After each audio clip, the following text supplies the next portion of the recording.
HTET physics 2026 की तैयारी के इस पड़ाव में प्रीवियस ईयर क्वेश्चंस की सीरीज में आप सबका स्वागत है, जहां पे हम 2016 से लेके आज तक के सारे प्रीवियस ईयर क्वेश्चंस कवर करने वाले हैं। So dear future teachers, welcome to the class. अब तक हम अपने 26 जुलाई 2025 को हुए एचटेट के क्वेश्चन नंबर 91 से लेके 120 तक कर चुके हैं। आई होप आप सबने भी वो 30 क्वेश्चंस कर लिए होंगे और उन 30 क्वेश्चंस के थ्रू 30 कंसेप्ट्स को रिवाइज कर लिया होगा, ऐसी मेरी उम्मीद है। और अगर ऐसा है तो आप पहला स्टेप अपना ले चुके हैं towards the preparations of HTET 2026 में अब जो होना है। क्लियर? तो अगर आप पहला स्टेप ले चुके हैं तो भैया ऐसा है, मैं आपको बता दूं कि स्टैटिक फ्रिक्शन हमेशा ही काइनेटिक फ्रिक्शन से ज्यादा होता है, यानी पहला कदम ही हार्डेस्ट होता है, फिर जर्नी आसान बनती जाती है। क्योंकि स्टार्टिंग में ही अगर आपको कुछ ऐसे क्वेश्चन फेस करने पड़ गए कि नहीं ये नहीं हो रहा यार, या फिर इसकी तैयारी कैसे करूंगा यार, तो फिर दिक्कतें बढ़ने लगती हैं। लेकिन अगर आप उस हर्डल को पार कर लेते हो, फिर चीजें आसान होती जाएंगी और आप स्मूथली उस ट्रैक पे आ जाएंगे। तो चलिए फिर स्टार्ट करते हैं अपना आज का सेशन। क्वेश्चन नंबर 121 से लेके 130 तक अपना नोटबुक और पेन लेके बैठ जाइए, क्योंकि हर क्वेश्चन में कुछ ना कुछ नया सीखेंगे, उसको नोट करते चलेंगे। और जब पिछले 10 सालों के यानी 600 क्वेश्चंस फिजिक्स के कर चुके होंगे तो आप 100 प्लस कंसेप्ट्स को ना सिर्फ सीख चुके होंगे बल्कि रिवाइज भी अच्छे से कर चुके होंगे। जी हां, अब एक और खास बात, जिन बच्चों ने कोर्स परचेज किया है यानी जो कोर्स में एनरोल कर चुके हैं अपने आप को, उन्हें लेक्चर बिल्कुल भी देखने की जरूरत नहीं है भाई। क्लियर? रीजन क्या है? दो जगह अपनी एनर्जी नहीं लगानी है, आपको एनर्जी एक ही जगह लगानी है। या तो यहां लगा लो PYQs में, या फिर वहां लगा लो कोर्स में, क्योंकि कोर्स में आपको पता है ये तो सारे कवर होने ही होने हैं, प्लस हर क्वेश्चन का डीप एनालिसिस वहां पे उसके आसपास के टॉपिक्स को अच्छे से कवर करते हुए किया गया है। तो आपको डबल जगह यहां पे क्या करना है, सिर्फ इन क्वेश्चंस को आए और क्या किया, वो कोर्स में आपको पीपीटी भी मिलेगी इन क्वेश्चंस की, तो वहां पे यहां आने की जरूरत ही नहीं, मतलब तो पीपीटी खोली, फटाफट क्वेश्चन सोल्व कर दिए, फटाफट सोल्व कर दिए। हाँ, उनका वन स्टॉप एक ही जगह पे सॉल्यूशन चाहिए तो यहां आ भी सकते हो, जल्दबाजी वाला चाहिए। क्लियर? तो चलें फिर करें स्टार्ट अपना। चलिए भाई, so first question of the day on your screen, here it is question number 121 of the set A of HTET 2024, जो कि 25 में हुआ था जुलाई में, उसका क्वेश्चन। चलिए भाई, if the potential energy of a harmonic oscillator, अब आपको पॉज करके खुद से सोल्व करना है, हो जाए तो अगले पे चल पड़ना है, मेरे सॉल्यूशन का वेट ही क्यों करना भाई, टाइम बचाना है। बिल्कुल। So energy of a harmonic oscillator, potential energy दे रखी है हार्मोनिक ऑसिलेटर की। हाँ, 2 kg का मास है, यानी जो भी बॉडी हार्मोनिक ऑसिलेशन शो कर रही है। हाँ, अब हार्मोनिक ऑसिलेटर होता क्या है भाई, अगर आपका स्प्रिंग सिंपली आपने खींच के ऐसे छोड़ दिया और वो लगातार उतने ही एम्पलीट्यूड के ऑसिलेशंस करता रहे तो वो हार्मोनिक ऑसिलेटर है। इसी तरह झूले को ऐसे खींच के छोड़ दिया और वो उतने ही एम्पलीट्यूड के लगातार ऐसे चक्कर बनाता रहे, टू एंड फ्रो मोशन करता रहे, तो यानी हार्मोनिक ऑसिलेटर है। क्लियर है? हाँ भाई, ये मेन चीज होती है हार्मोनिक ऑसिलेटर की, एक मीन पोजीशन के अबाउट एम्पलीट्यूड्स यानी टू एंड फ्रो मोशन करते रहना। चलिए फिर, तो इक्विलिब्रियम पोजीशन में हाँ, पोटेंशियल एनर्जी 5 जूल दे रखी है, यानी potential energy at equilibrium is 5 joule. ठीक है भाई। एंड द टोटल एनर्जी दे रखी है 9 जूल, मास 2 kg दे रखा भाई। ठीक है। पूछ क्या रखा है, when the amplitude is 1 metre, जब एम्पलीट्यूड 1 मीटर है कहीं, हाँ, the period of the oscillator in seconds, तो ऑसिलेटर का पीरियड आपको बताना, टाइम पीरियड एक साइकिल पूरा कवर करने में, यानी यहां से चल के यहां जाना, वापस आना, यहां जाना और वापस आना, एक ऑसिलेशन कंप्लीट हो गया। तो इसको पूरा करने में कितना टाइम लगेगा, यानी टी आपको फाइंड आउट करना है भाई। तो टी पे आते हैं डायरेक्ट, इनकी शायद जरूरत ही ना पड़े। So T is equal to क्या होता है 2 पाई बाई में ओमेगा। अरे पता है ना, omega angular frequency 2 pi nu होती है। So omega is equal to 2 pi nu को 1/t लिख सकते हो, यानी t is equal to 2 pi by omega. वही तो लिखा है भाई। क्लियर? अगर ऐसा है तो आप ओमेगा की वैल्यू पुट कर दो। अब ओमेगा तो इसमें है नहीं, हाँ, तो फिर इस इंफॉर्मेशन से ओमेगा निकाल लो। आपको पता है total energy is equal to potential energy plus energy of oscillations. बिल्कुल, अब ये पोटेंशियल एनर्जी उस पॉइंट पे और energy of oscillations half M omega square A होती है, आपको पता होगा ओमेगा की टर्म्स में। क्लियर है ये चीज? अच्छा भाई, तो टोटल एनर्जी आपको कितनी, ये फार्मूला याद रख लेना भैया, किसी भी इंस्टेंट पे है ये, जब गिवन एम्पलीट्यूड हो आपके पास उस टाइम पे टोटल एनर्जी का तरीका। अब टोटल एनर्जी 9 जूल। अच्छा भाई, potential energy at that point is 5 joule. अच्छा भाई, प्लस में हाफ एम कितना है 2 kg। ओमेगा निकालना, ओमेगा चाहिए हमें यहां से, इसीलिए इसका यूज कर रहे हैं। इनटू में एम्पलीट्यूड दे रखा है 1 मीटर। चलो भाई 2 से 2 कैंसल, यानी 9 इस तरफ है 5 इस तरफ है, तो ये कितना बना अपने पास 9 इज इक्वल टू 5 प्लस में omega square. So omega square is equal to 4, यानी omega is equal to 2 radian per second. Omega की यूनिट रेडियन पर सेकंड। तो भैया पुट कर दो इसमें, तो 2 पाई यानी 2 इंटू 3.14 बाई में ओमेगा की वैल्यू 2 से 2 कैंसिल, यानी 3.14 सेकंड आंसर आ जाएगा। 3 इज द राइट आंसर। फटाफट इसको नोट कर लो। चलते हैं अगले क्वेश्चन 122 पे। चलें आगे, चलिए भाई ये नोट कर लेना अच्छे से। Next question is question number 122 on your screen. Here it is, the temperature of a body falls from 40 degree Celsius to 36 degree Celsius in 5 minutes. यानी इनिशियल टेम्परेचर दे रखा है T initial is equal to 40 degree Celsius, बिल्कुल 40 degree Celsius, और बोलता है T final आपके पास हो गया कितना 36 डिग्री सेल्सियस। कितने टाइम में? 5 मिनट्स में। भाई जो दे रखा लिखते चलो, इसको देख के फार्मूला भी याद आ जाता है कई बार आपको कि जो दे रखा उसके बेस पे फार्मूला क्या बनता है। हाँ, so when placed in A surrounding of constant temperature 16 degree Celsius, temperature of the surroundings TS से डिनोट कर दिया करो। कितना है भाई 16 डिग्री सेल्सियस। ठीक है, तो the time taken for the temperature of the body to become 30 degree Celsius. देखो बोलता है कि 5 मिनट में अगर मैं 40 डिग्री सेल्सियस टेम्परेचर की बॉडी को अगर 16 डिग्री सेल्सियस के टेम्परेचर में रखता हूं, जाके एनवायरमेंट में रखता हूं, तो टेम्परेचर 36 डिग्री रह जाता है 5 मिनट के बाद। हाँ, अब बोलता है कि 32 डिग्री सेल्सियस कितने टाइम के बाद रह जाएगा। आप बोलोगे कि सर 4 घटने में 5 मिनट लेता है, तो 36 से 32 यानी 4 और घटने में 5 मिनट और ले लेगा। अब घोंचू ऐसे नहीं होता। क्यों नहीं होता? सुनो ध्यान से। अगर चाय का कप आपके पास है तो पहली आधी ठंडे होने में कम टाइम लेगी, यानी 100 डिग्री सेल्सियस अगर टेम्परेचर आपकी चाय के कप का, तो भैया 50 तक जाने में कम टाइम लेगा, बाकी 50 स्लोवर जाएगा। क्यों?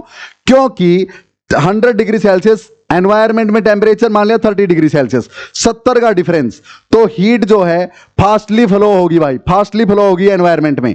लेकिन जब 50 रह गया है और यहां एनवायरमेंट में 30 है, तो 20 का ही डिफरेंस है। पोटेंशियल डिफरेंस वाला मामला, नदी में 2 पॉइंट्स के बीच हाइट का डिफरेंस जितना ज्यादा उतना ही फास्टली पानी दौड़ेगा, जितना कम उतना ही स्लो पानी दौड़ेगा भाई। Common sense. चलिए फिर यहां से कुछ आइडिया लेना है अपने को इससे, ताकि हम बता दें 32 डिग्री सेल्सियस होने में कितना टाइम लगेगा। तो आइडिया सिंपल है भाई, फार्मूला सुन लो। न्यूटन लॉ ऑफ कूलिंग क्या बोलता है कि T इनिशियल माइनस में T फाइनल बाय में time taken, clear, that will be equal to T initial plus में T फाइनल बाय में यहां पे K कांस्टेंट आएगा भाई, कूलिंग कांस्टेंट होता है।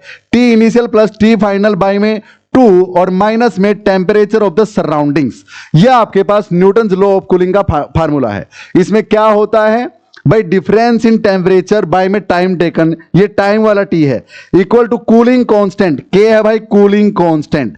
ठीक है, तो अब सुनो, दूसरे वाले केस में, ये वाले में 32 डिग्री तो इनिशियल है, नहीं 36 डिग्री तो इनिशियल पहले से ही है। हाँ, 32 फाइनल है। टाइम कितना लगेगा निकालना है, ये भी है ये भी है, टेम्परेचर इन सराउंडिंग्स भी है, पर K नहीं है अपने पास। तो केस पहले वाले केस से इस गिवन वैल्यू से हम K की वैल्यू निकाल लेते हैं, क्लियर, और दूसरे वाले केस में पुट कर देंगे। चलो फिर निकालते हैं। T इनिशियल 40 डिग्री माइनस में T फाइनल 36 डिग्री, टाइम कितना लगा 5 minute, equal to K into में T इनिशियल 40 प्लस में T फाइनल 36 बाई में 2 माइनस में टी ऑफ सराउंडिंग्स 16। अब फटाफट सोल्व कर दो, मैथ है भाई, समझाने में टाइम लगता है, हो तो 1 मिनट में जाएगा, अगर ये पता है तो 1 मिनट में हो जाएगा, मुझे तो समझाना है इसलिए टाइम लग रहा है भाई। चलो फिर, सो 4 बाई में 5, 4 बाई में 5 इज इक्वल टू के ऐसे का ऐसा, अंदर 40 प्लस 30 70 और 76 बाई 2 38। हाँ, सो 38 माइनस में 16, 38 माइनस 16 32 22, सो भैया 22 ये आ जाएगा। सो के की वैल्यू यहां से आपके पास K will be equal to 4 by 5 और 22 भी आ गया नीचे, यानी के इज इक्वल टू 4 बाई 110। क्या ये चीज क्लियर है? 4 बाई 110। अब के की वैल्यू इसमें पुट कर देंगे भाई, इसमें पुट कर देंगे। हाँ, फिर से उसको यूज करो। सो फॉर सेकंड स्टेप मतलब अब 36 डिग्री सेल्सियस तो है ही, 32 डिग्री सेल्सियस करना है, तो T initial minus T final, 36 minus 32 4 by में टाइम कितना लगेगा, अरे वही तो निकालना है, इक्वल टू के की वैल्यू ये है 4 बाई 110।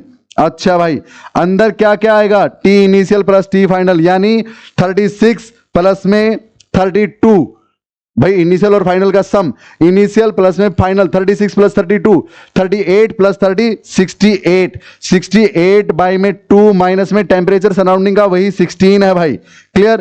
तो 68 बाई 2 कितना, 34, 34 माइनस 16 18, क्या हटा दूं इसको, 18 आ जाएगा यहां पे, सो इसको हटा के लिख देता हूं 18, सो इनटू में 18 हो जाएगा भाई।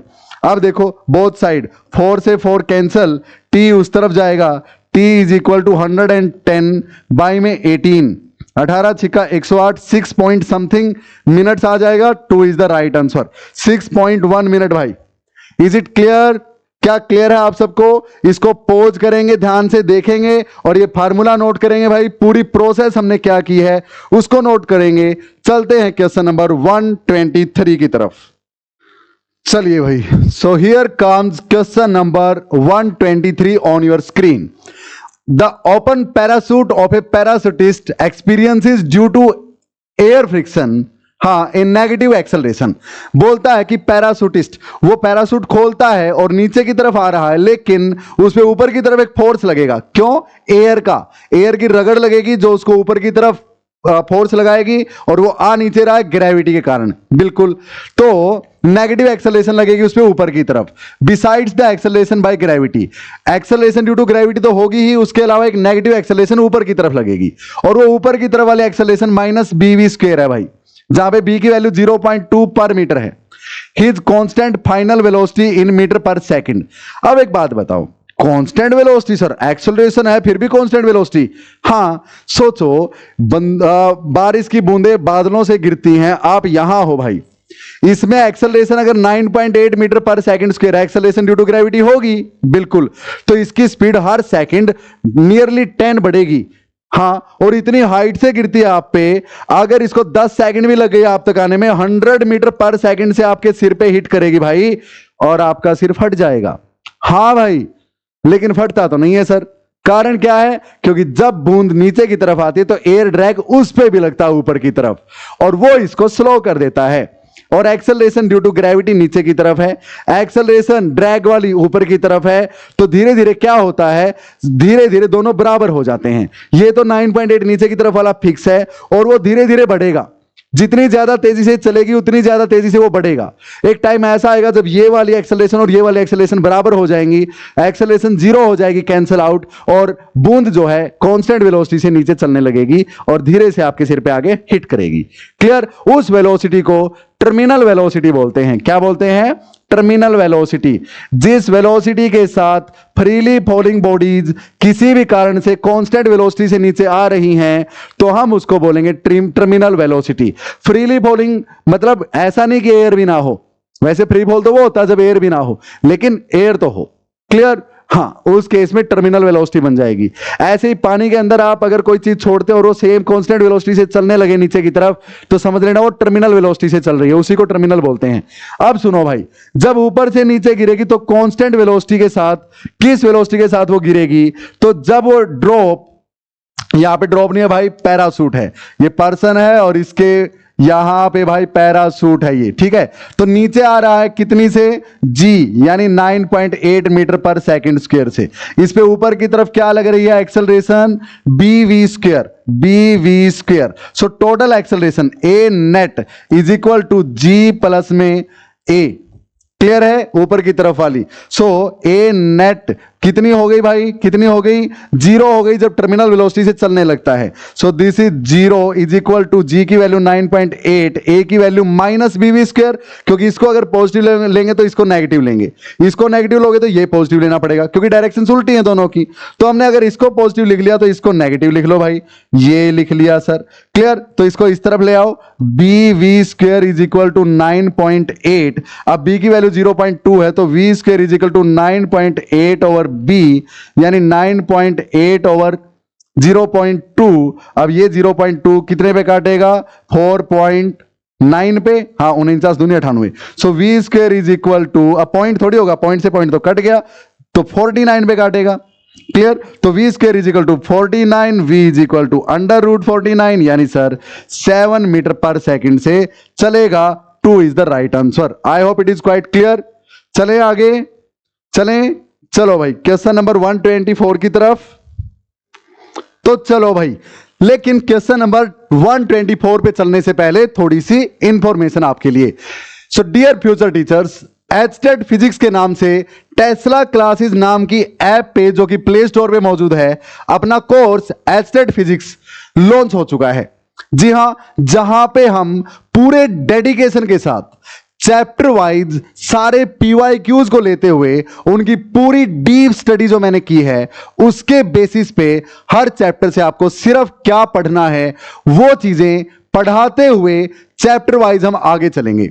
और गारंटी देता हूं आपको सिर्फ उतना ही पढ़ना है जो मैं उस लेक्चर में एक चैप्टर के बता दूंगा, उससे ना ज्यादा उससे ना कम। और लिख के ले लीजिए आप, इवन अगर आप फास्ट हैं थोड़ी सी कैलकुलेशंस में तो 45 प्लस इजीली स्कोर कर सकते हैं भाई, आउट ऑफ 60। आप बोलेंगे मैं कॉमन सेक्शन के भरोसे नहीं हूं भाई, मैं तो ज्यादा फिजिक्स के भरोसे हूं। जी हां, लिख के दे सकता हूं मैं ये आपको। सो सारे चैप्टर वहां पे रिकॉर्डेड फॉर्म में आपको मिलेंगे, ताकि आप अपने पेस पे, अब आप एक टीचर हैं तो आपको सारी चीजें मेरे से सीखनी थोड़ी हैं, ऑलरेडी पढ़ रखी हैं या फिर पढ़ा रखी हैं, लेकिन उनका हर पहलू टच करते हुए आगे बढ़ेंगे। जो चीज आपको लगेगी ये तो आती है, आप इजीली आगे कर सकते हो, इस तरह से तो रिकॉर्डेड इसीलिए रखे गए हैं लाइव की बजाय, क्लियर। हाँ, लाइव डाउट्स 24/7 में आपके लिए अवेलेबल रहूंगा। वहां चैट फोरम है ऐप का, उस पे पोस्ट कीजिए, मेरे व्हाट्सएप नंबर पे पोस्ट कीजिए डाउट। लाइव समझना है लाइव समझिए, मेरे को एक बार लिख के भेज दीजिए कि सर लाइव आ जाओ, मैं आपको एक लिंक सेंड करूंगा, उस पर क्लिक करते ही आपके सामने मैं आपकी स्क्रीन पे हाजिर हो जाऊंगा। आपको अपनी शक्ल दिखानी है तो कैमरा ऑन कर देना, अदरवाइज ऑफ रखना, जूम का लिंक आपको आ जाएगा, जो भी लिखूंगा आपकी स्क्रीन पे दिखेगा आपको। पिछले 10 सालों के सारे पीवाईक्यूज तो कवर्ड हैं ही हैं भाई, इसमें सारा डीप एनालिसिस कर रखा है भाई, और 100% एफिशिएंसी का गारंटी इसी बेस पे है कि हमने डीप एनालिसिस कर रखा है कि एचटेट में पूछता क्या है, क्लियर। वहां पे सब कुछ कवर करवाया जाएगा, ग्रेजुएशन के बेस पे आने वाले टॉपिक्स, पोस्ट ग्रेजुएशन के बेस पे आने वाले टॉपिक्स। जी हां, वहां से बहुत इजी वाले टॉपिक से पूछता है, पर आप सिर्फ ये सोच के छोड़ देते हैं कि ये तो ग्रेजुएशन का है, मैं तो 11th 12th पढ़ाता हूं, मैं कैसे करूंगा, मेरा तो टच ही नहीं है, ये तो पोस्ट ग्रेजुएशन का। अरे नहीं भाई, वहां पे 2-3 ही स्पेसिफिक टॉपिक है जहां से बार बार क्वेश्चन पूछता है, क्लासिकल मैकेनिक्स हो गई जैसे, और वो मैंने काफी अच्छे से यहां पे कवर करवाए हैं, क्लियर। सो मिलते हैं वहां पे अगर आप इंटरेस्टेड है तो, अदरवाइज यूट्यूब पे तो सारे पीवाईक्यू होने ही है, बने रहिए साथ में। सो भैया ओनली 399 में फिलहाल के लिए वहां पे कोर्स अवेलेबल है, जिसमें कि जीएसटी भी इंक्लूड है, अलग से नहीं पे करना। ये 399 प्लस में शायद 11 रुपीज और आपको पे करने पड़ जाएं, जो कि इंटरनेट हैंडलिंग चार्जेस गूगल लेता है अपने से, प्ले स्टोर लेता है अपने से, अपनी ऐप के लिए प्लेटफॉर्म दिया भाई उसने। चले आगे। So yes, let us come back, let us get back to our question number 124। Here it is on your screen. अब सुनो भाई, ऐसे कंफ्यूजिंग क्वेश्चंस डालता है कैसे, मुझे यहां पे हरियाणा बोर्ड से भी सख्त आपत्ति है भाई इस तरह के क्वेश्चंस में, क्योंकि आप सिर्फ 11th 12th की बुक नहीं पढ़ के आए, आप ग्रेजुएशन भी कवर करके आए हैं, है ना। हाँ, और वो ग्रेजुएशन लेवल के क्वेश्चन भी देता है, तो फिर आपसे उम्मीद है कि आप टॉप नॉच लेवल अपना नॉलेज का यूज करेंगे। बिल्कुल, तो जिसको सिर्फ बेसिक्स आते हैं वो तो इस क्वेश्चन को इजीली ठीक कर देगा, पर जो डीप नॉलेज रखता है फिजिक्स की वो इसको गलत करेगा। मुझसे लिख के ले लो। चलिए पढ़ते हैं क्या बोलता है। वैसे आसान सा दिखने वाला है भाई क्वेश्चन, दिखने वाला क्या है ही आसान, लेकिन ज्यादा नॉलेज वालों के लिए इनका डिफिकल्ट हो जाता है। इनकरेक्ट स्टेटमेंट ढूंढनी है भाई इंटरनल रेजिस्टेंस के रिगार्डिंग, उसके कंटेक्स्ट में एक सेल के इंटरनल रेजिस्टेंस के रिगार्डिंग। चलो फिर, internal resistance increases with the increase in temperature of the cell. Incorrect ढूंढनी है। हां, चलिए फिर एक तो इसको छोड़ दीजिए एक बार। अब आते हैं 2 पे। क्यों छोड़ दीजिए बताऊंगा, आएंगे वापस। 2 पे आते हैं। It is directly proportional to the distance between the 2 electrodes. बिल्कुल सही बात है। ये सेल है अपना, इसके अंदर इलेक्ट्रोलाइट भरा हुआ है, कोई एसिडिक नेचर का हो सकता है या फिर बेसिक नेचर का, वो तो देख लेना। अब इसके अंदर एक इलेक्ट्रोड ये है, एक इलेक्ट्रोड ये है, कॉपर और जिंक हो सकते हैं, कुछ भी आप ले लेते हैं। अब सुनो भैया, ये डिस्टेंस जितनी ज्यादा होगी कंडक्शन में उतना ही ज्यादा टाइम लगेगा, लेंथ उतनी ज्यादा ट्रेवल करनी होगी, और एक वायर वाले तरीके से देखें, लेंथ जितनी ज्यादा इंटरनल रेजिस्टेंस उतना ही ज्यादा, यानी डायरेक्टली प्रोपोर्शनल। ये बात बिल्कुल सही है, और हमें ढूंढना है इनकरेक्ट, तो ये तो आएगा नहीं भैया आंसर। ठीक है, internal resistance of a cell depends on nature of the electrolyte. बिल्कुल सही बात है। यहां पे बैटरी में अगर आप सिंपल पानी भरते हो तो अलग कंडक्टिविटी यानी रेजिस्टेंस पे फर्क पड़ेगा। बिल्कुल, आप किसी एसिडिक नेचर का इलेक्ट्रोलाइट डालते हो, स्ट्रॉन्ग एसिड कोई डालते हो, तो भैया वीक रेजिस्टिविटी हो जाएगी। हाँ, समझ में आई ये बात। हाँ बिल्कुल, तो एसिड पे तो डिपेंड करेगा भाई, H2SO4 डाला है या फिर कोई और डाला आपने, जो भी ZnSO4 जो भी आपने डाला है आप डाल सकते हैं, तो इस पे नेचर पे भी बिल्कुल डिपेंड करेगा। ऐसे तो मैं दूध डाल दूंगा, है ना, तो इलेक्ट्रोलाइट जो भी है, दूध में नमक डाल देंगे वो भी इलेक्ट्रोलाइट का काम कर देगा भाई, लेकिन चलेगा नहीं भैया काम, तो काफी कम हो जाएगी कंडक्टिविटी, तो नेचर पे डिपेंड करता है। अब आ जाओ, यानी ये भी करेक्ट है, तो इसलिए आंसर तो ये दोनों नहीं है। It is directly proportional. Internal resistance is directly proportional to the concentration of the electrolyte. सुनना जरा ध्यान से, सही बात है। कंसंट्रेशन ऑफ इलेक्ट्रोलाइट जितनी बढ़ाऊंगा ना उतनी ही कंडक्टिविटी बढ़ती जाएगी। हाँ, उतनी ही कंडक्टिविटी बढ़ती जाएगी और उतना ही इंटरनल रेजिस्टेंस घटता जाएगा। क्या ऐसा है क्या सर? जितनी कंसंट्रेशन बढ़ाओगे उतनी ही कंडक्टिविटी बढ़ेगी, यानी कैरी करने वाले इस चार्ज को एक से दूसरे तक बढ़ जाएंगे, आयंस को कैरी करने वाले। हाँ, उसके कारण इंटरनल रेजिस्टेंस क्या होना चाहिए? घटना चाहिए। कंडक्टिविटी बढ़ेगी तो, लेकिन इसने बोला डायरेक्टली प्रोपोर्शनल, तो ये इनकरेक्ट हो गया। अब सुनो, ये करेक्ट है भाई फॉर द लोअर वैल्यू। जब बिल्कुल कम है आपका ये मतलब एसिड या फिर इलेक्ट्रोलाइट, उसकी कंसंट्रेशन जब बिल्कुल कम है और थोड़ी सी भी बढ़ाएंगे तो उसके कारण इंटरनल रेजिस्टेंस बढ़ेगा, बिल्कुल सही बात है। लेकिन जब हायर कंसंट्रेशन ऑलरेडी है और ज्यादा कंसंट्रेशन करेंगे तब ये डायरेक्टली प्रोपोर्शनल नहीं रहता मेरे भाई। क्लियर है ये चीज? हाँ, ये चीजें आप कहां सीखते हैं? जब केमिस्ट्री और फिजिक्स का कॉम्बिनेशन इस पे अप्लाई करते हैं। हाँ, और दोनों में चीजें थोड़ी बहुत डिफर करती हैं जिस लेवल पे आपको पढ़ाया जाता है। तो this is only true for small concentrations. Small concentration है, थोड़ी सी बढ़ा दी तो हाँ दिस इज ट्रू, लेकिन ऑलरेडी हाई कंसंट्रेशन और उसको और हायर कर देंगे तो फिर ये ट्रू नहीं है भाई, फिर आर पे फर्क नहीं पड़ता इससे। समझ में आई ये बात? हाँ, यानी ये क्या माने, अब सही माने या गलत माने, है ना कंफ्यूजिंग? बिल्कुल, लेकिन आपके बोर्ड ने आंसर ये वाला दे रखा है कि this is the incorrect statement, तो यानी ये करेक्ट है भाई। और इसका मतलब इसने क्या माना है? स्मॉल कंसंट्रेशंस के लिए ही माना है। तो यहां पे एक वर्ड ऐड कर देता भाई, स्मॉल कंसंट्रेशंस। स्मॉल कंसंट्रेशंस, समझ रहे हो मेरी बात को? अब सुनो, इस पे आ जाते हैं। It increases with increase in temperature of the cell.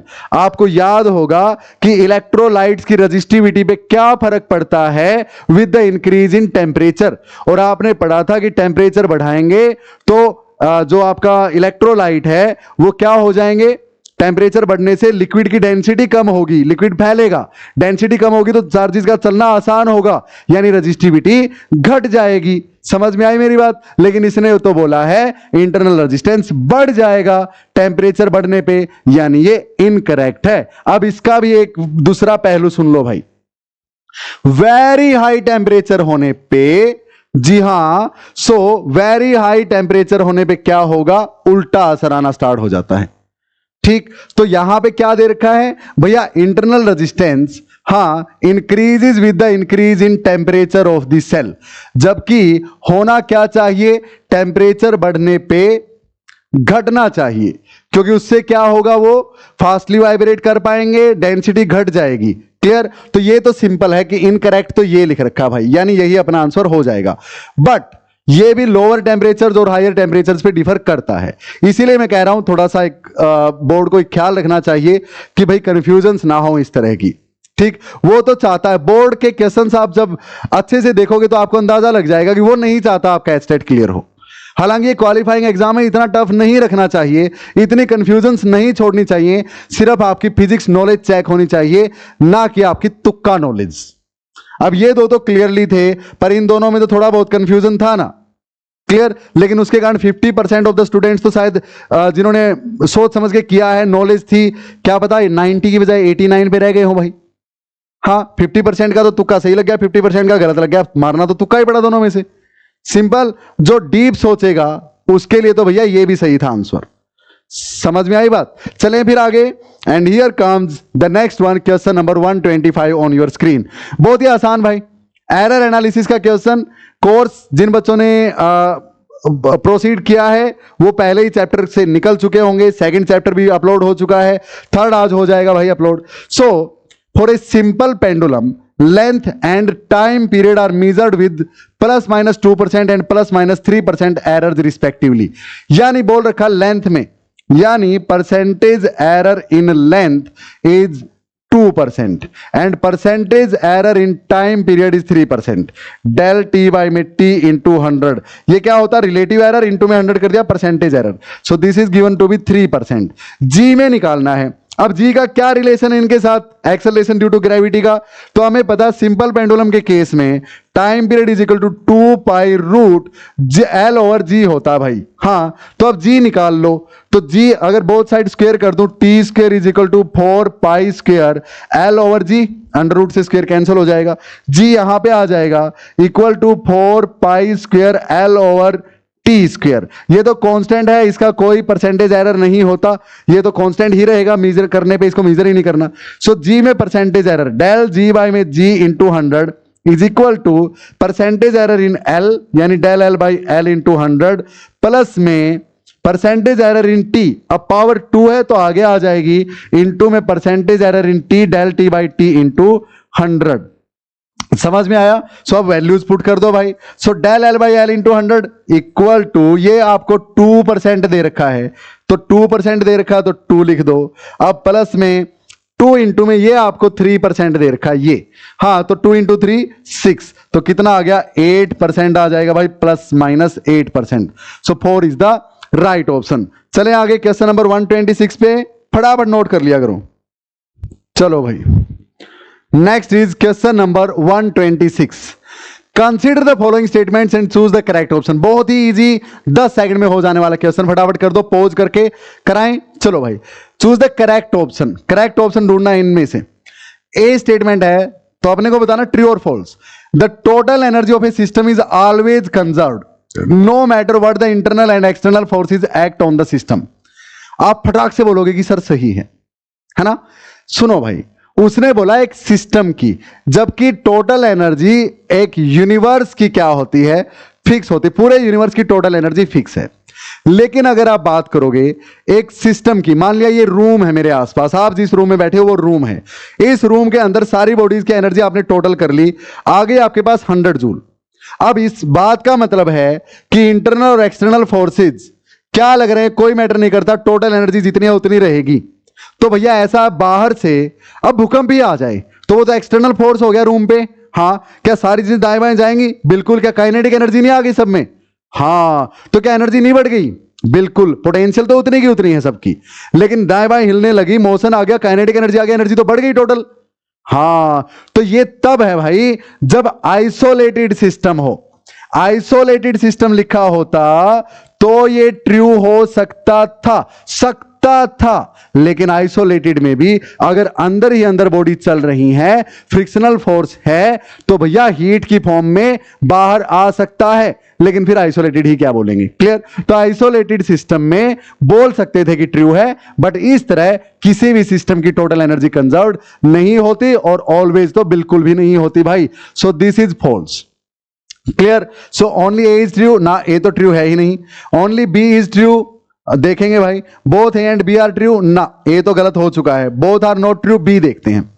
The work done in the motion of a body over a close loop is zero for every force in nature. एक बात बताओ, मैं पॉइंट ए से चला, point B तक गया, ये चला गया भाई, इस रास्ते से गया, ठीक है। अब मैं पॉइंट बी से ए आया वापस, यानी क्लोज लूप करना है ना। हाँ, तो बी से ए अगर मैं इस रास्ते से आया तो भी तो क्लोज लूप है। हाँ, तो भैया चप्पलों ने, पैर की चप्पलों ने जो फ्रिक्शन फेस किया वो इस केस में ज्यादा था, कम था? इस केस में ज्यादा था। ज्यादा बार फ्रिक्शन फेस किया है, ज्यादा लॉन्गर टाइम के लिए फ्रिक्शन फेस किया है, लॉन्गर डिस्प्लेसमेंट के लिए फ्रिक्शन फेस किया है। तो ये वर्क डन इस वर्क डन के बराबर नहीं हो सकता, जाने वाला वर्क डन आने के बराबर नहीं हो सकता, तो नेट वर्क डन जीरो इस केस में नहीं हो सकता भाई। क्लियर? हाँ, अगर फोर्सेस कंजर्वेटिव हैं, अगर फोर्सेस कंजर्वेटिव हैं, यानी जो कि सिर्फ इनिशियल और फाइनल पोजीशन पे डिपेंड करते हैं, पाथ पे डिपेंड नहीं करते, उनके केस में net work done over the loop zero हो जाएगा। बट नॉन कंजर्वेटिव फोर्सेस के केस में वर्क डन नॉन जीरो होगा भैया ओवर ए क्लोज्ड लूप। समझ में आई मेरी बात? तो यानी यहां पे इसने कंजर्वेटिव नॉन कंजर्वेटिव कुछ बोला नहीं, यानी ये भी गलत है। So both are not true, 4 is the right answer. क्या मेरा ये कंसेप्ट समझ में आया? क्लियर? जैसे फ्रिक्शनल फोर्स है भाई। अब एक बात बताओ, ये ग्रेविटी से ऊपर से नीचे एक बॉल गिर गई, यहां से यहां गिर गई और फिर हमने वापस ऊपर फेंक दी, तो जितना पॉजिटिव वर्क डन ऊपर से नीचे आने में हुआ उतना ही नेगेटिव नीचे से ऊपर जाने में, नेट वर्क डन जीरो। तो यानी फोर्स ऑफ ग्रेविटी क्या है? क्या है? कंजर्वेटिव फोर्स है। वो पाथ पे डिपेंड नहीं करता, वो सिर्फ इनिशियल और फाइनल पोजीशन पे डिपेंड करता है। चाहे आप ऐसे की बजाय अगर ऐसे चल के भी आते तो भी वर्क डन उतना ही होना था जितना इस रास्ते से होगा। तो जो पाथ पे डिपेंड नहीं करते, जिनके द्वारा किया गया वर्क डन, जिन फोर्सेस के द्वारा किया गया वर्क डन पाथ पे डिपेंड नहीं करता, उनको कंजर्वेटिव फोर्सेस बोलते हैं, और उनके केस में एक क्लोज लूप में किया गया वर्क डन हमेशा जीरो आएगा। But the forces like frictional forces which are not conservative, non conservative, यानी जिनके द्वारा किया गया वर्क डन इनिशियल और फाइनल पोजीशन पे नहीं बल्कि पाथ, रास्ता क्या लिया है उस पे डिपेंड करता है, ऐसे नॉन कंजर्वेटिव फोर्सेस होते हैं, और उनके लिए एक क्लोज लूप में किया गया वर्क डन नॉन जीरो हो सकता है भाई। क्या मेरी बात क्लियर है आपको? चलें आगे। यस, सो यहां पे 4 इज द राइट आंसर। 127 पे चलें, नोट कर लो जो भी चीजें आपने यहां से सीखी हैं भाई। तो चलिए भाई, question number 127 on your screen, बहुत ही आसान, ध्यान से देखो, पढ़ो इसको पॉज करके और करो solve. A wheel of radius 60 centimetre, radius है व्हील का 60 सेंटीमीटर। अच्छा भाई, ये न्यूटन में है यानी एसआई में, ये तो इसको 60/100 मीटर कर लो। चलो भाई, यानी मीटर में ले लेते हैं क्योंकि आंसर भी उसने जूल में दे रखा, देखो तो ऐसा यूनिट्स में रख लेंगे सब कुछ। Has a moment of inertia 5 kg metre square. Moment of inertia यानी I is equal to 5 kg metre square. ये यूनिट क्यों है मोमेंट ऑफ इनर्शिया की? Moment of inertia mr square, m मतलब kg में, r मतलब रेडियस यानी distance, perpendicular distance from the axis of rotation, metre में, तो मीटर का स्क्वायर। अच्छा भाई, a constant force of 60 newton, force दे रखा भाई, टॉर्क नहीं, आई के साथ जनरली टॉर्क मिलता है। फोर्स 60 न्यूटन का applied tangent to the rim, perpendicular यानी ये रिम है आपका, ऐसे अगर रिम है तो टेंजेंट के लॉन्ग ऐसे फोर्स लगाया तो घूमेगा, बिल्कुल, या फिर यहां पे लगाया तो ऐसे लगाया, समझ गए ना मेरी बात? ठीक है। Assuming it starts from rest, initial velocity 0 है, और जब घूमता है भाई, देखो ये तो घूमेगा ही, ऐसे फोर्स लगाओगे तो जब घूमता है इनिशियल वेलोसिटी यानी omega not is equal to 0, हाँ इनिशियल एंगुलर वेलोसिटी बोलेंगे ना। The work done in 4 second is approximately, हमें वर्क डन निकालना है। एक बात बताओ, तो अगर चलता होता लीनियरली तो वर्क डन होता फोर्स इंटू डिस्प्लेसमेंट, लेकिन ये तो भैया घूम रहा है तो फोर्स का काम टॉर्क करेगा, डिस्प्लेसमेंट का काम एंगुलर डिस्प्लेसमेंट थीटा करेगी। बिल्कुल। अब एंगुलर टॉर्क कितना है, टॉर्क निकाल लो भाई। टॉर्क किसके इक्वल होता है सर? टॉर्क होता है अपने पास, हाँ, F क्रॉस R, बिल्कुल, क्योंकि F भी दे रखा है और R भी दे रखा है, तो 60 इंटू में 60/100 F cross R। F R sine theta होना चाहिए, क्लियर, लेकिन थीटा 90 है भैया, क्लियर, फोर्स उस तरफ, डायरेक्शन ऑफ मोशन इस तरफ, तो साइन 91 लिखने की जरूरत नहीं है। सो फोर्स कितना 60 इंटू में 60/100, तो ये कैंसल, यानी 36 न्यूटन मीटर।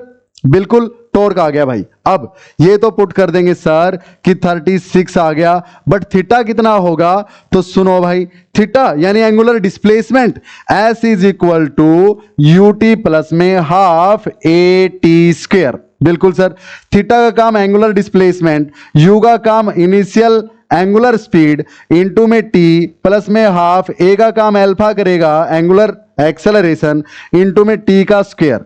अब theta will be equal to, ये तो 0 है भाई, 0 इंटू टी 0 प्लस में हाफ, अल्फा का नहीं पता, टी का स्क्वायर, टी 4 है, टी 4 सेकंड दे रखा है, 4 सेकंड में वर्क डन पूछा है, तो 4 का स्क्वायर 16।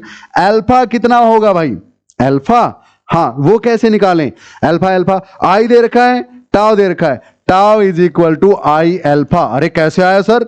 अरे घोंचू, F is equal to M A, हाँ इसकी एनालॉगी करो, एफ का काम टॉर्क करेगा, एम का काम आई करता है, ए का काम अल्फा, हाँ तो alpha is equal to tau by I, alpha is equal to tau by I. Tau कितना 36, हाँ बाई में आई कितना गिवन था 5, सो आई 5 दे रखा है, तो 36/5 पुट कर दो भाई, 36/5 यानी theta will be equal to, क्या इसको काट दो भाई, 2 8 पे काट देगा, बिल्कुल 8 6 48 4 8 24 और 4 28 बटे में 5 5 5 25 3 5 7 35, हाँ और 3 5 6 30, तो भैया 57.6 रेडियन आ गया। निकालना क्या यार? वर्क डन निकालना है। हाँ तो वर्क डन यानी ये 36 इंटू में 57.6, 36 इंटू में 57.6, ये कर लेना भाई, नियरली वैल्यू आएगी, क्योंकि ये देखो पॉइंट ऐसे का ऐसा दिख रहा है, यहां पे राउंडिंग ऑफ के बाद दे रखा है, मेरे ख्याल में 57 इंटू में 36 करके देख लो, क्योंकि वैल्यूज में डिफरेंस काफी है। हाँ तो 57 इंटू 36 करना, 57.6 है, 58 इंटू 36 कर लो, एक ही बात है। ये भैया 8 8 10 1 और 1 2 2088 यानी 2070, fourth is the right answer. Clear है? कर दोगे इस तरह से, काफी आसान क्वेश्चन। चले क्वेश्चन नंबर 128 पे। भैया इसमें करना कुछ नहीं था, बस ये जोड़ तोड़ कर लेना, टाओ अल्फा वगैरह देखो आपके सामने है, फटाफट नोट कर लो। चलते हैं 128 पे। चलो भाई question number 128 on your screen, parallel plate capacitor का क्वेश्चन है, ध्यान से पढ़ना, पॉज करके खुद से सोल्व कर दोगे, कॉमन सेंस से चलेंगे, कोई फार्मूले नहीं रटते। मुझे 10 साल हो गए पढ़ाते हुए, नीट जेडबल बच्चों की हर रोज डाउट लेता हूं, बच्चे बोलते कि सर आप फार्मूला कोई यूज ही नहीं करते। क्यों नहीं करते भाई? क्योंकि कॉमन सेंस है फिजिक्स में सारी की सारी, यहां दिखाऊंगा। आप फार्मूला रटते रहते हैं, कॉमन बेसिक चीजें जब पता है कि फार्मूला आया कहां से होगा, तो अपने आप फार्मूला बन जाएगा भाई। 10 सेकंड ज्यादा ले लेगा, लेकिन श्योरिटी ऑफ द आंसर है। क्लियर? ऐसा होता है, इस क्वेश्चन में देख भी लोगे ये चीज। एक पैरेलल प्लेट कैपेसिटर है, maintained at certain potential difference, potential difference उसका मेंटेन रखा गया fix. When a 3 mm thick slab is introduced between the plates to maintain the same potential difference रखना है, वो कैसे पॉसिबल है भाई? स्लैब भी डाल दी और फिर भी बोल रहा है सेम पोटेंशियल डिफरेंस। हाँ, the distance between the plate is increase by 2.4 mm। बोलता है कि ये एक कैपेसिटर था भाई, ये एक कैपेसिटर था। तो यहां पे ये total distance between the plates मान लेते हैं d थी, ठीक है। हाँ, ये कैपेसिटर था आपके पास, और अब बोलता है कि इस कैपेसिटर के अंदर एक ग्लास स्लैब डाल दी, एक ग्लास स्लैब डाल दी 3 mm की, 3 है क्या 2.4 है, 2.4 mm की, 3 mm तो थिक स्लैब, हाँ 3 mm की एक स्लैब डाल दी भाई। और बोलता है कि अब भी यही पोटेंशियल रखना जो पहले था, तो उसके लिए प्लेट्स के बीच में डिस्टेंस 2.4 बढ़ा दी, 2.4 बढ़ा दी, यानी अब डिस्टेंस यहां नहीं बल्कि यहां है, और ये टोटल डिस्टेंस अब d नहीं बल्कि d प्लस 2.4 है। क्या आई बात समझ में? mm में ये डिस्टेंस अब इतनी है। क्या इतना क्लियर है आपको? सिंपल। और बोलता कि पोटेंशियल डिफरेंस सेम रखने के लिए इसको खिसकाया गया है आगे की तरफ, यानी दोनों में पोटेंशियल डिफरेंस सेम है। कर दो भैया, दोनों का पोटेंशियल निकाल के बराबर रख दो। इसका potential sir V is equal to E into D, V is equal to E R, याद है? तो इसमें E between the plates, air जब यहां पे है तो E naught electric field, into में D क्या था प्लेट्स के बीच में डिस्टेंस, D ही था सर। तो इसका तो पोटेंशियल E नॉट D है भाई। इसका पोटेंशियल ये पोटेंशियल होगा भैया E नॉट इंटू डी, लेकिन इतने के लिए तो एयर है, इतने में ग्लास स्लैब है, इसका डाइलेक्ट्रिक कांस्टेंट दे रखा है, अरे पूछ ही रखा है डाइलेक्ट्रिक कांस्टेंट। अच्छा मान लेते हैं K है, बिल्कुल। तो इसके अंदर इलेक्ट्रिक फील्ड क्या E नॉट होगी या E नॉट बाई के? E नॉट बाई के हो जाएगी। क्लियर? तो टोटल पोटेंशियल डिफरेंस यहां का तो क्या हो जाएगा, E इंटू डी। E कितना है, E नॉट बाई में K, इंटू में D कितना, इसकी थिकनेस कितनी 3 mm, सो 3 यहां पे लिख देता हूं। क्या इतना क्लियर है? अब प्लस में इसका भैया A इंटू डी, इसमें E कितना E नॉट और D कितना, ये डिस्टेंस कितनी है जिसमें एयर है, टोटल D प्लस 2.4 थी और उसमें से 3 mm घटा दो, यानी D प्लस 2.4 माइनस में 3। क्लियर?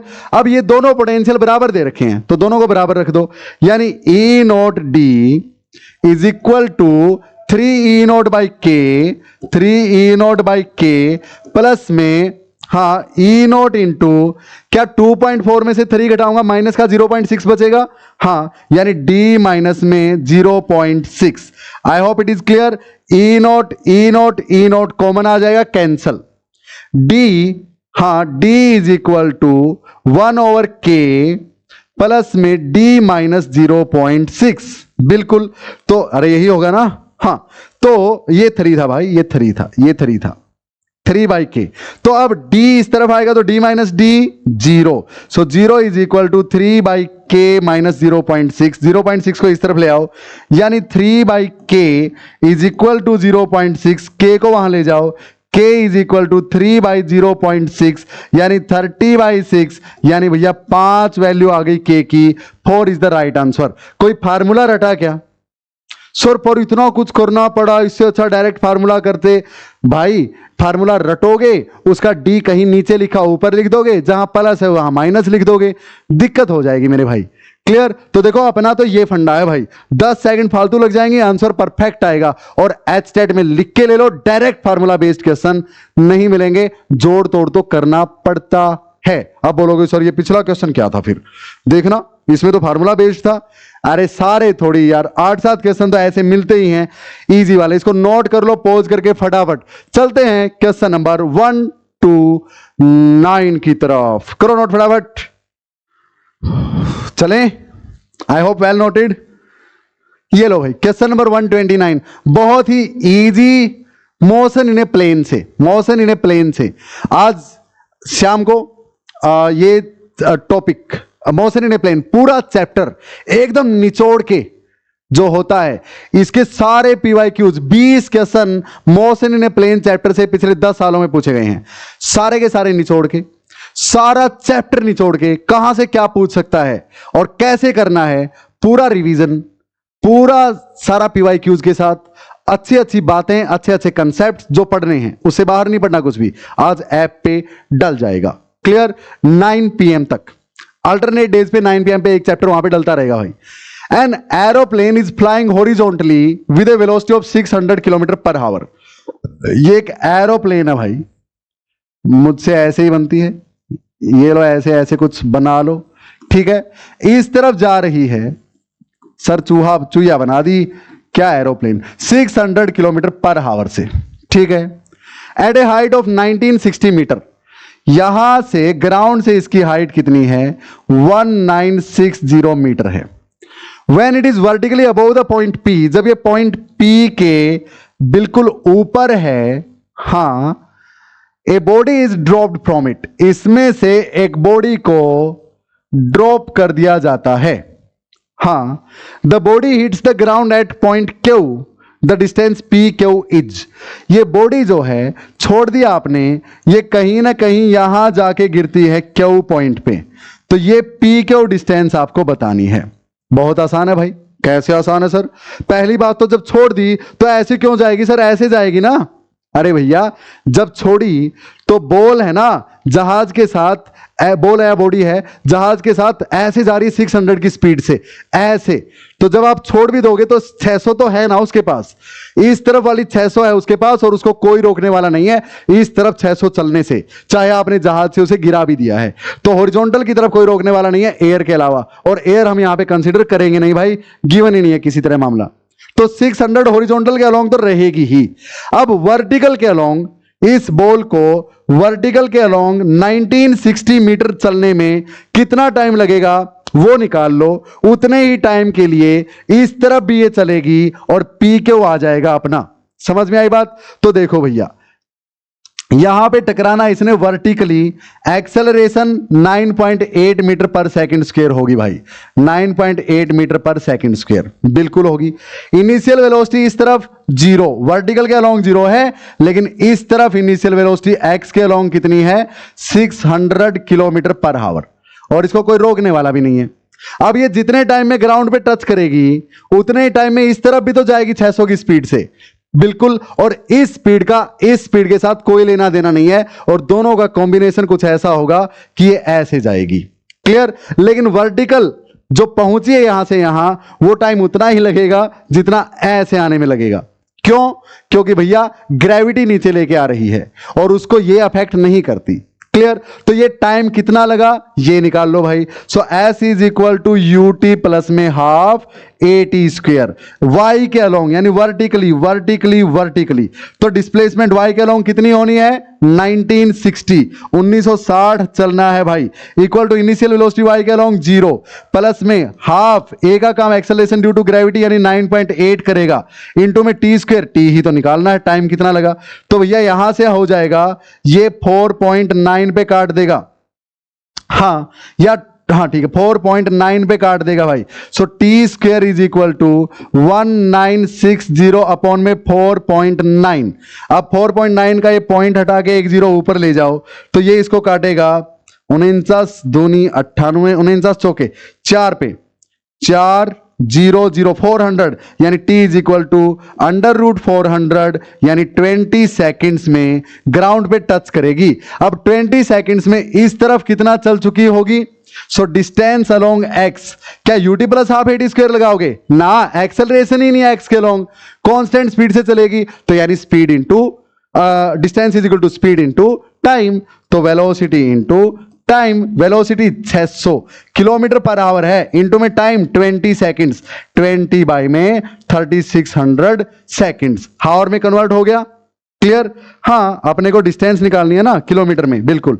तो भैया ये 2 0 से 2 0 कैंसल, 6 6 36, 20 बाई में 6 3.33, 6 18 2 6 18 6 18 3.33 किलोमीटर आ जाएगा। 3 is the right answer. I hope quite clear. इससे आसान क्या ही होगा यार। चलें आगे, question number 130 on your screen, फटाफट इसको नोट कर लो एक बार। चलिए भाई क्वेश्चन नंबर 130, बहुत ही इंटरेस्टिंग मजेदार सा क्वेश्चन, देखो ध्यान से, करें स्टार्ट। सुनो भाई, एक रोड है लेंथ एल की, placed along X axis between X equal to 0 and X is equal to L.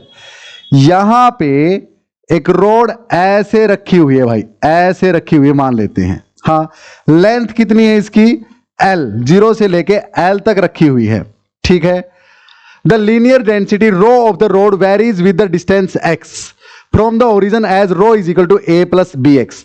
अब देखो डेंसिटी क्या होती है, रो। सर यहां से यहां अगर मैं थोड़ी सी डिस्टेंस dx मान लूं, थोड़ी सी लेंथ, और इसमें मास dm है, तो मास per unit length, mass density, देखो इसकी हम कोई डायमेंशन ऐसे नहीं मानते कि कोई एरिया कवर करती है, बस लेंथ में मास है इसकी, तो ये तो दिखाने के लिए इस तरह से एक रोड, क्लियर। तो मास पर यूनिट लेंथ यानी dm बाई में dx, क्या इतना क्लियर है? बिल्कुल है सर। अच्छा भाई, अब हमें पता है कि डेंसिटी dm बाई dx है, तो dm small mass rho into dx करके निकाल ही लेंगे। अब डेंसिटी वेरी करती है rho is equal to a plus में bx की वे में, यानी x के साथ चेंज होती जाएगी भाई, ठीक है, होगी ही, नॉर्मल सी बात है, दे रखा है। तो the coordinates of the centre of mass of this road in terms of a b and l, centre of mass के कोऑर्डिनेट निकालने हैं सर, निकाल देंगे। कैसे निकाल देंगे? सुनो भाई, सर सेंटर ऑफ मास हम ऐसे निकालते हैं, अगर दो पार्टिकल हैं तो m1 r1 प्लस में m2 r2 बाय में m1 प्लस m2, ऐसे निकालते हो भाई। हाँ, लेकिन वो तब करते हो जब एक पार्टिकल यहां है, एक यहां है, r1 है, r2 है, इसका मास है, इसका मास है, पुट कर दो, है ना। लेकिन यहां पे मास कंटिन्यूसली डिस्ट्रीब्यूटेड है, कंटिन्यूस है। डिस्क्रीट मासेस में ये लगेगा कंटिन्यूस है, तो क्या करेंगे, m1 r1 plus m2 r2 plus m3 r3 plus m4 r4, ऐसे ही करेंगे। हाँ, यानी integral m1 r1 plus m2 r2 यानी इंटीग्रल ऑफ किसका, x dm, क्योंकि x के साथ m जो है चेंज होता जाएगा। इतनी बात आई समझ में। और नीचे सारे मासेस का सम है, यानी इंटीग्रेशन ऑफ मासेस है भैया। क्या इतनी बात मेरी क्लियर है आपको? I hope it is quite clear. चलें आगे, x dm का इंटीग्रेशन बाय में इंटीग्रेशन ऑफ dm। अब चलते हैं आगे, सुनो भाई, आपके पास rho is equal to dm by dx दे रखा, तो यहां से dm को आप रो dx लिख सकते हो, बिल्कुल लिख सकते हैं सर। क्या dm को रो की value a plus B X और यहां पे dx लिख लूं ऐसे? बिल्कुल लिख लो सर। बोथ साइड इंटीग्रेट अगर मैं कर दूं, हाँ, तो dm का इंटीग्रेशन, ये सेंटर ऑफ मास ऐसे आ जाएगा भाई। अब dm का इंटीग्रेशन निकाल लो और इंटीग्रेशन ऑफ x dm निकाल लो, तो बात बन जाएगी। बिल्कुल, तो dm का इंटीग्रेशन कहां से कहां तक, x है 0 से लेके l, यानी 0 से लेके l तक, तो भैया a का इंटीग्रेशन ax हो जाएगा, प्लस में b ऐसे का ऐसा x का इंटीग्रेशन x स्क्वायर बाई 2 हो जाएगा, और लिमिट 0 से लेके l यहां पे, 0 से लेके l यहां पे, यानी अपने पास al प्लस में bl स्क्वायर बाई 2 हो जाएगा, bl स्क्वायर बाई में 2 हो जाएगा। क्या इतना क्लियर है सबको? हाँ, अब सुनो, ये तो आ गया नीचे वाला पोर्शन, अब ऊपर वाला निकालना है भाई, इंटीग्रेशन x dm। तो यहां पे हम क्या करेंगे, इंटीग्रेशन x dm निकालना है, so it will be equal to integration, यहां से dm की वैल्यू क्या लिख सकते हो, dm will be equal to rho dx, बिल्कुल। तो x ऐसे का ऐसा रो dx लिख दूं ऐसे, तो integration it will be equal to x ऐसे का ऐसा, रो की वैल्यू क्या है भाई, रो की वैल्यू क्या है, a प्लस में bx, तो यहां पे लिख दो a प्लस में bx और dx ये रहा। इंटीग्रेशन x के रिस्पेक्ट में है तो 0 से लेके l तक करेंगे, बिल्कुल करेंगे, तो it will be equal to integration of ax plus में bx स्क्वायर और dx यहां पे कहां से कहां तक, 0 से लेके l तक कर दूं भाई, यहां पे कर दूं या इसको हटा दूं? अब पोज कर लो, यहां तक का नोट कर सकते हो, इसको हटा दूं? क्लियर है? चलो सर हटा दो, इसको हटा दिया, तो यहां पे अब हम लिख सकते हैं, अरे हाँ, ये तो ऐसे का ऐसा भाई, हाँ, इसको लिख सकते हैं ax का इंटीग्रेशन, a ऐसे का ऐसा, x का integration x square by 2, limit 0 से लेके l, प्लस में b ऐसे का ऐसा, x स्क्वायर का इंटीग्रेशन x क्यूब बाई में 3 और लिमिट वही 0 से लेके l। I hope it is clear. So it will be equal to a ऐसे का ऐसा, एक्स की जगह एल पुट कर दूंगा, एल स्क्वायर बाई में 2 प्लस में एक्स की जगह एल पुट कर देंगे, बी एल क्यूब बाई में 3। क्या दोनों चीजें क्लियर हैं? ये अपने पास आ गया इंटीग्रेशन ऑफ एक्स डीएम, यानी ये, और ये अपने पास आया था इंटीग्रेशन ऑफ डीएम। क्लियर? दोनों को डिवाइड कर दो भाई, इसकी वैल्यू ये रही, यानी ए एल स्क्वायर बाई में 2 प्लस में बी एल क्यूब बाई में 3 डिवाइडेड बाई इसकी वैल्यू ये रही, ए एल प्लस में B L square by 2, A L plus में बी एल स्क्वायर बाई में 2। ये आंसर आ गया, पर सर किसी से भी मैच नहीं कर रहा। अब एक बात बताओ, ये अगर x के अलोंग रखा है तो y के अलोंग या z के अलोंग तो चांस ही नहीं है सेंटर ऑफ मास के होने का, इसीलिए 0 0 y 0 z 0 y 0 z 0 y 0 z 0। ये किससे मिलता है? तो इसको थ्रू आउट ना 6 से मल्टीप्लाई कर दो और 6 से डिवाइड, तो 6 यहां, 6 यहां, 6 यहां, 6 यहां, तो ये 3 पे काटेगा भाई, ये 2 पे काटेगा, बिल्कुल, ये 6 ऐसे का ऐसा और ये 3 पे काटेगा। तो आंसर आ गया 3al स्क्वायर प्लस में 2bl क्यूब, हाँ 2bl, अरे क्यूब आ गया भैया, हाँ यहां पे क्या था, स्क्वायर था ना अपने पास, हाँ 3al square plus 2bl cube, हाँ ये राइस मेरा, मैंने ये देख लिया, 3bl क्यूब बाई में 6a, हाँ अच्छा l कॉमन ले लें, एल कॉमन ले लो, ऊपर से भी नीचे से भी, एक एल यहां से गया, इसका स्क्वायर कट गया, इसका क्यूब हट के स्क्वायर आ गया, इसका स्क्वायर गया भैया। सो अब ए वाले से मैच हो रहा अब तो मेरे ख्याल में, हाँ 3al प्लस में 2bl square, 2bl square by में 6a प्लस में 3bl। Clear? So 1 is the right answer. I hope quite clear. तो ऐसे भैया उलझ मत जाना, मैंने क्या किया, पहले मुझे लगा 1 से मिल रहा है, फिर लगा 2 से मिल रहा है, फिर देखा कि ए से ही मिल रहा है, 1 से। क्लियर? सो इस तरह से इजीली इस क्वेश्चन को कर सकते हैं। अब सर आपने तो 5 मिनट लगा दिए, अरे भैया आपको समझाया है पहले कि M1R1 प्लस M2R2 की बजाय जब कंटिन्यूस मास डिस्ट्रीब्यूशन दे रखा हो तो ये यूज करना है। M1R1 प्लस M2R2 कब यूज करना है? वो वाला फार्मूला जब डिस्क्रीट मास, जैसे आपको एक ट्रायंगल पे दे दे ऐसे ऐसे ऐसे, इस तरह क्वेश्चंस कैसे करते हैं चैप्टर में समझाया गया है। जब अपलोड हो जाएगा ऐप पे तो कर देना भैया। तो ऐप पे अपने वहां पे बहुत अच्छे से एक जबरदस्त कोर्स चला हुआ है। जी हां डियर टीचर्स, आप सब चिंताएं छोड़ दीजिए, बच्चों को अच्छे से पढ़ाइए, हर रोज घर पे आके एक लेक्चर एक चैप्टर अपना अच्छे से कवर कर लीजिए, यानी अल्टरनेट डेज पे मैं अपलोड करता हूं। जी हां, यानी टोटल अपने पास 15 चैप्टर 11th के, 15 चैप्टर 12th के, और उसके अलावा 4 एक्स्ट्रा लेक्चर्स ग्रेजुएशन और पोस्ट ग्रेजुएशन के और पेडागोजी ऑफ फिजिक्स के वहां पे अपलोड करने हैं मुझे, यानी 34 के करीब। इसके लिए मुझे 60 डेज का टाइम लगेगा, यानी 15 जून तक का। क्लियर? इस कोर्स की वैलिडिटी आपकी 6 मंथ तक रहेगी, यानी एचटेट की डेट चाहे दिसंबर तक भी जाए तो भी ये आपका, अगर दिसंबर भी जाती है उससे पहले 6 मंथ हो जाएंगे, बट स्टिल मैं ये वैलिडिटी आपके एक्सटेंड कर दूंगा। यानी अगर एचटेट 2 महीने बाद होता है तो भी उसके बाद 4 महीने तक भी ये कोर्स आपके पास रहेगा। क्लियर? लेकिन फिर चाहिए ही क्यों, 2 महीने में आप इसको क्रैक कर लोगे इजीली। लेकिन अगर आगे जाता है तो ये वैलिडिटी आपकी बढ़ जाएगी, ये मैं प्रॉमिस करता हूं, इसमें कोई दो राय है नहीं। क्लियर? सो मिलते हैं नेक्स्ट सेट ऑफ क्वेश्चंस, यानी क्वेश्चन नंबर कहां तक आ गए, 130 तक, 131 से लेके 150 में मिलेंगे नेक्स्ट टाइम। टिल देन पढ़ते रहिए, बढ़ते रहिए, और 10 के 10 क्वेश्चंस, हर क्वेश्चन एक कंसेप्ट सिखाता था और उसको नोट करना है, बार बार रिवाइज करना है, और अगर इससे भी ज्यादा इन अलग अलग टॉपिक्स के बारे में जानना है जो एग्जाम में आ सकता है तो भैया कोर्स में सब कुछ अवेलेबल है। पढ़ते रहिए, बढ़ते रहिए। जय हिंद।